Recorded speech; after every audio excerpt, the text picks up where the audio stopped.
독서를 제가 뭐 굳이 이렇게 권장하는 거는 앞으로 시대는요, 그리고 제가 이제 대학에서 학생들을 만나보면은요, 우리 교육의 여러 가지 문제들 때문에 생각을 깊이 그리고 끈질기게 이렇게 해 나가는 힘이 좀 부족하다는 걸 많이 느껴요.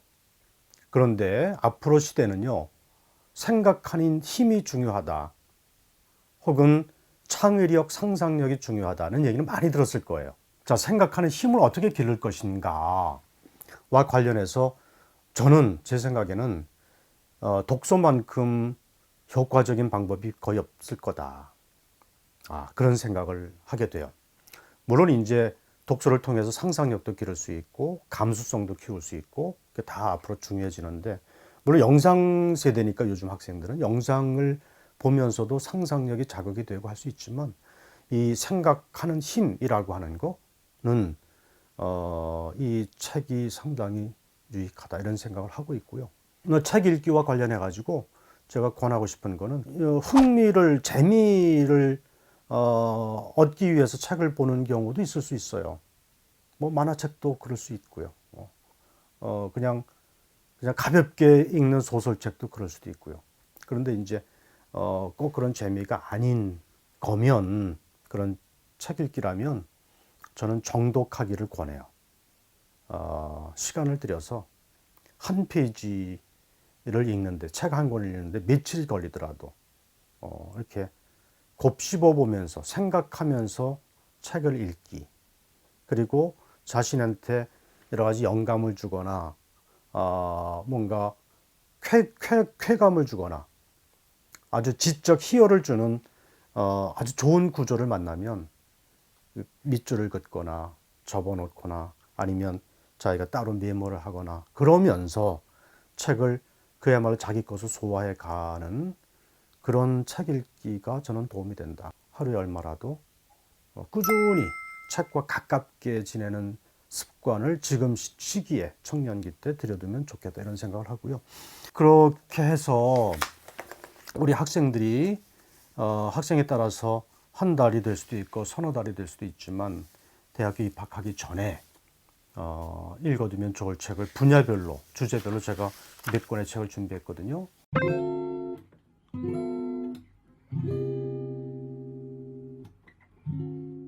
청년기니까 자기 자신을 돌아보고 자신 삶이 무엇인지에 대해서 한번 진지하게 생각해보고 자신한테 주어진 긴 삶을 기본적으로 어떤 자세로 임할 것인가와 관련해서 이렇게 좀 여러 가지 지혜를 주는 책들이 있는데, 하나는 우리나라의 대표적인 철학자들, 한 분은 생물학자도 계시고 지잭이라고 하는 외국 학자도 있는데, 그런 분들의 짤막짤막한 글들을 모아놓은 책이 있어요. 나는 누구인가라고 하는 인문학 책인데 뭐 상당히 굵직굵직한 주제예요. 인간의 본질에 대해서, 그리고 어떻게 살 것인가, 뭐 이런 주제로 쓰여졌는데 쉽게 쓰여져서 우리 학생들도 읽으면 다양한 분야에서 좀 좋은 느낌이 있을 거다 이런 생각이 들고요.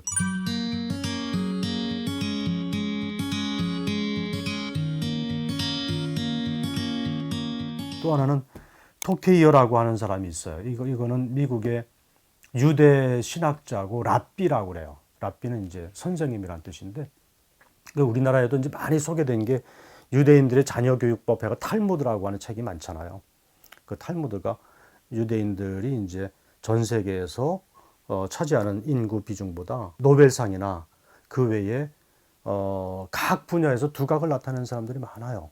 그래서 유대인들이 과연 어떻게 자녀를 교육시키냐가, 아니면 학교 교육도 그렇고 우리나라 사람들이 상당히 관심이 있는 분야예요. 그래서 책도 많이 소개되어 있는데, 그 대표 신학자고 선생님인데, 이분이 쓴 책 제목이, 제목도 재밌어요. 영원히 살 것처럼 배우고 내일 죽을 것처럼 살아라. 아주 짤막짤막한 에세이 같은 책인데 상당히 그 명구들이 많이 있어요.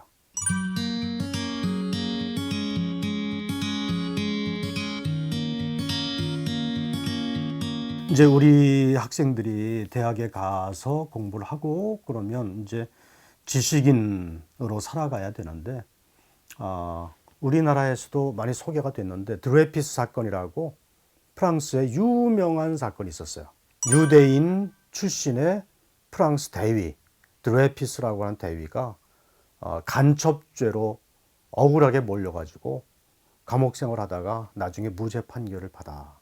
그래서 이때 에밀 졸라라고 하는 유명한 작가가 지식인이 나는 고발한다라고 하는 공개 서한을 이제 써가지고 지식인들이 막 관심 갖고 참여하고, 그래서 프랑스 사회에 미개한 이 행태에 대해서 탄식하고, 어쨌든 그렇게 이제 큰 사건이 돼서 나중에는 이게 사건의 진실이 밝혀지게 되죠. 우리나라에도 한국판 드레피스 사건 같은 게 종종 이야기 뭐 그동안 많았거든요. 사실은 억울하게 간첩으로 2명 써서. 예, 근데 대표적인 게 강기훈 씨 유서 대필 사건으로 해서 나중에 이제 판결받았죠. 우리나라의 강기훈 씨를 사건을 이제 우리나라의 한국판 드레피스 사건이라고 얘기할 정도로 이걸 통해서 그야말로 지식인의 사회적 역할이 무엇인지, 이런 사건은 어느 나라에서나 늘 있기 마련인데 우리가 이런 사건에 직면하거나 당면했을 때 어떻게 판단하고 행동하는 것이 책임 있는 지식인의 역할인지에 대해서 상당히 응변적으로 얘기해 줘요.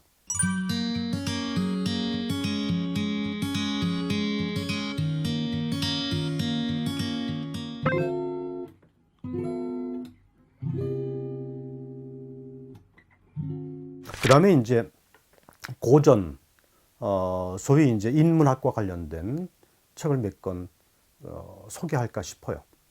우리 청년들이 자기 삶을 이제 구체적으로 진로를 설계하기 전에 자기 삶을 좀 이렇게 깊이 있게 성찰하고 어떻게 살아야 되는지에 대해와 관련해서 우리 동서양을 막론하고 우리 선현들이 그야말로 훌륭한 지혜들을 많이 준 책들이 넘쳐나는데, 제가 가져온 거는 소크라테스 변명인데, 사형을 받았던 그 법정에서 자기 변론을 했던 거를 이제 플라톤 제자가 그걸 나중에 정리한 책이죠. 아주 유명하죠. 소크라테스 변명. 그걸 보면 소크라테스가 어떤 철학을 갖고 있고 왜 독배를 그냥 받아들였는지, 자신의 삶에 대해서 스스로 어떻게 생각했는지. 소크라테스는 뭐 4대 성인으로 꼽힐 정도니까 어렵지 않아요. 사실은 그냥 옛날 2400년 전 책이니까 뭐 좀 조금 어색할지 모르지만 어렵지 않게 재밌게 볼 수 있어요.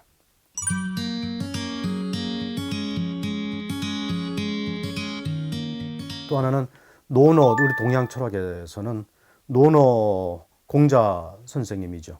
이것도 뭐 우리나라에 워낙 많은 책들이 나와 있는데, 이우재 선생이라고 동양사학을 공부한 분인데, 이분이 나를 다시 세우는 논어 읽기 해서 여러 가지 이제 재미있게 해설을 곁들여가면서 논어의 구절들을 풀이해 준 책이에요. 그 해설이 재밌어요. 재밌고 쉽게 써 있고 오늘날 청년들에게 를 염두에 두고 쓴 책이기도 해서 많은 그 공자 책 중에서 이거 하나 가져왔어요.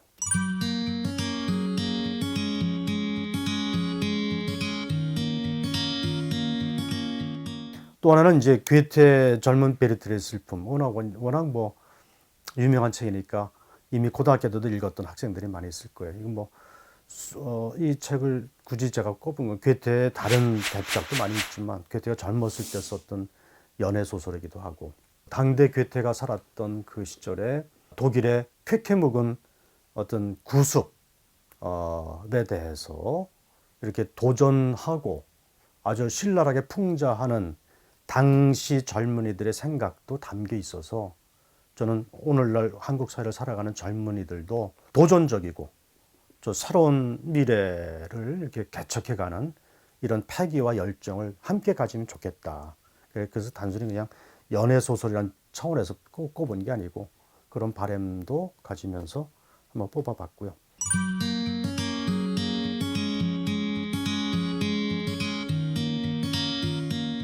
그 다음에 이제 니체는 꼭 제가 한번 좀 소개해주고 싶은 철학자예요.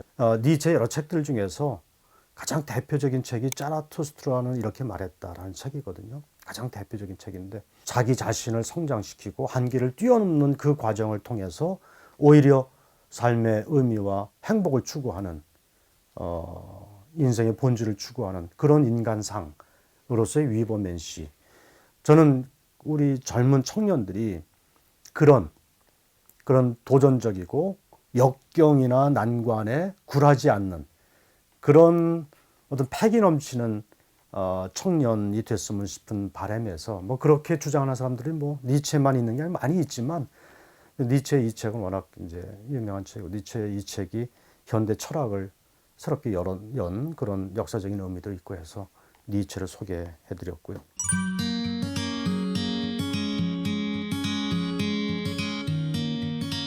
또 하나는 톨스토이 책을 하나 적였는데 쉽게 읽어 접할 수 있으면 좋겠다 싶어서 단편들 중에서도 유명한 단편들이 있거든요. 그 중에서 제가 가끔 꺼내 읽는 또 읽고 또 읽고 하는 책 그 단편 중에 하나가 사람은 무엇으로 사는가 이런 단편도 있고요.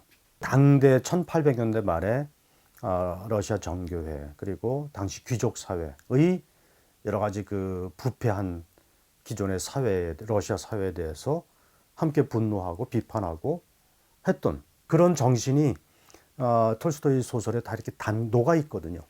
톨스토이 철학이나 정신이. 그래서 그런 것도 한번 좀 보면 좋겠다 싶은 생각을 했고요.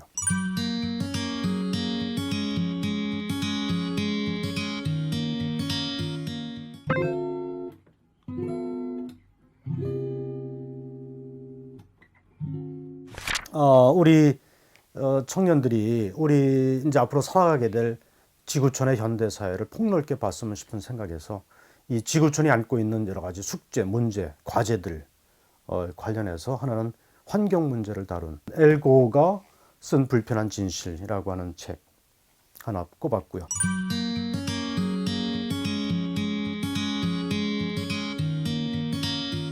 또 하나는 얼마 전에 제가 어떤 지구촌 내 빈곤 문제 관련해서 이렇게 다룰 때도 했는데 이 장 지글러라고 하는 사람이 왜 세계의 절반은 굶주리는가 이 문제, 이 주제 사실 우리가 모르고 살아서 그냥 이렇게 살지 알고 나면 너무나 심각해요. 너무나 심각하고 누구나가 관심 갖고 함께 이 문제를 해결하는 데 동참해야 된다고 저는 생각하고 주장할 정도로 너무나 심각한데 우리가 의외로 많이 모르고 외면하고 살아요. 그 아들하고 대화하는 형식으로 이렇게 서술해서 읽기도 쉬워요. 왜 세계의 절반은 굶주리는가?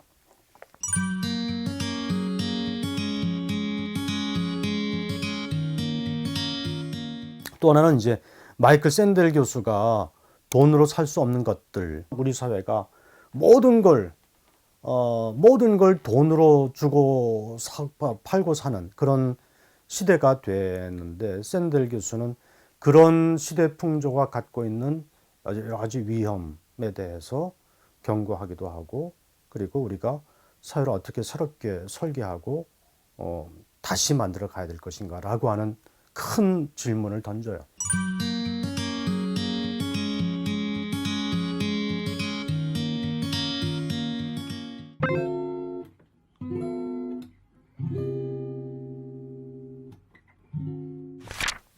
미래에 대해서도 두 책을 제가 가져왔는데 미래는 4차 산업혁명이라고 하는 것이 이제 지금 화두가 되어 있잖아요. 기술이 워낙 발전하고 있고 이런 4차 산업혁명을 주제로 한 강연도 많고 책도 많은데 여기서는 한 권으로 정리하는 4차 산업혁명에서 최진기 선생이 쓴 우리 앞으로의 미래에 사회를 어떻게 영향을 줄 것인지에 대해서 폭넓게 보면서 어떤 4차 산업 전반을 그야말로 한 권으로 정리할 수 있도록 쉽게 써준 책이에요.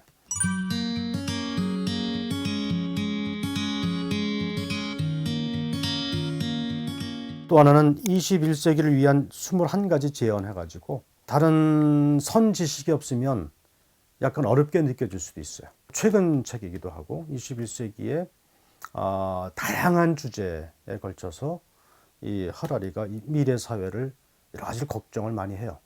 우리가 어떻게 준비하고 대응해야 될지에 대해서 고민한 책이에요.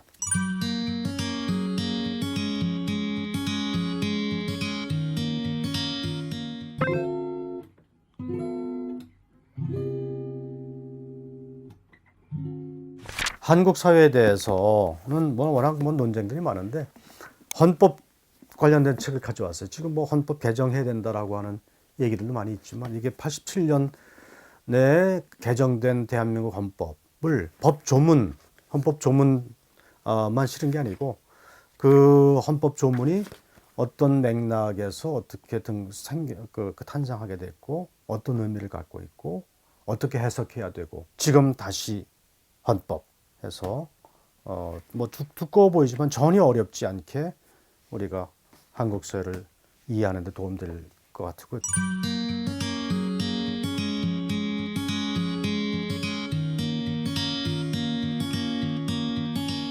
또 하나는 정의를 위하여 비판적 저항으로서의 인문학적 성찰.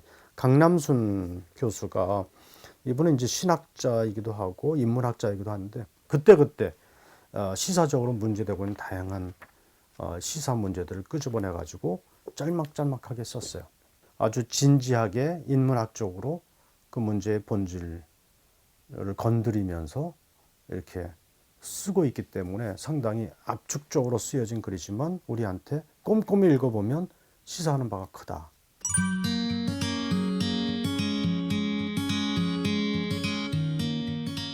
자, 이렇게 보면 한 15권 정도 될 것 같아요. 각 주제별로. 혹시 한번 읽었던 책이라도 천천히 생각하면서 씹어가면서 읽으면 좋겠다는 바람을 가지고 추천을 해봤습니다.